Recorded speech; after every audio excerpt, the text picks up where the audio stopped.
Chapitre 13. Napoléon Bonaparte. Leçon 3. Les guerres napoléoniennes. Un empereur belliqueux.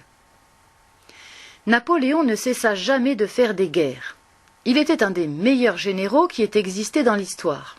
Il avait une armée puissante et très nombreuse, qu'on appelait la Grande Armée. Pendant 11 ans, la France ne connut pas un instant de paix. Les Anglais, les Autrichiens et les Russes s'étaient à nouveau alliés contre la France. Napoléon, allant vers l'est à marche forcée, battit ses ennemis à Ulm, à Vienne, puis, le 2 décembre 1805, à Austerlitz. En 1806, la Grande Armée vainquit la Prusse à la bataille de Iéna.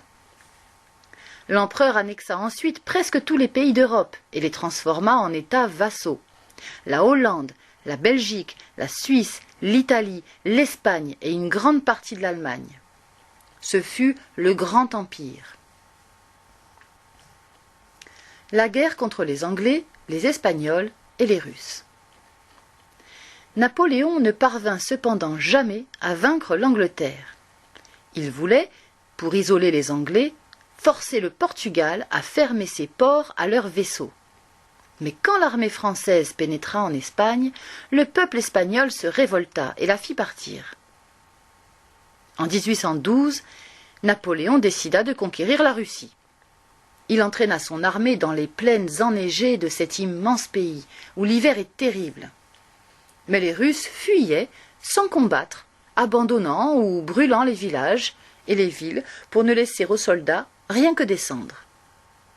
La Grande Armée n'avait plus rien à manger, et quand l'hiver arriva, elle dut battre en retraite. C'est à ce moment que les Russes décidèrent de l'attaquer, alors que les soldats étaient transis de froid et épuisés de fatigue. Près de 500 000 d'entre eux moururent. La fin de l'Empire. Après cette défaite, Napoléon avait perdu toute sa grande armée. Il dut en recruter une nouvelle, composée surtout de jeunes soldats de 18 et 19 ans, sans expérience. En 1813, toute l'Europe s'unit contre lui. Les Russes, les Prussiens, les Autrichiens et les Suédois, sans compter les Espagnols et les Anglais. La jeune armée de Napoléon ne put résister. Elle subit une terrible défaite à Leipzig en octobre 1813. Ce fut la bataille des Nations. En 1814, la France fut envahie. Les Alliés arrivèrent à Paris et Napoléon dut abdiquer, c'est-à-dire renoncer au pouvoir. Il fut exilé dans une île proche de l'Italie, l'île d'Elbe. Mais l'histoire de Napoléon ne s'arrête pas là. Il quitta secrètement sa prison et marcha vers Paris, et beaucoup de Français se rallièrent à lui. Il redevint empereur, mais pour 100 jours seulement. En effet, la guerre recommença et Napoléon fut à nouveau vaincu en Belgique à Waterloo en 1815. Cette fois, les Anglais envoyèrent Napoléon très loin, dans une île du sud de l'Atlantique, l'île de Sainte-Hélène. Il y resta définitivement prisonnier jusqu'à sa mort en 1821. La leçon. Napoléon fit la guerre contre toute l'Europe avec sa grande armée. Il gagna la bataille d'Austerlitz le 2 décembre 1805 contre les Autrichiens et les Russes. En 1811, le Grand Empire dominait presque toute l'Europe. Puis Napoléon subit 3 grandes défaites. La campagne de Russie en 1812, Leipzig en 1813 et enfin Waterloo en 1815.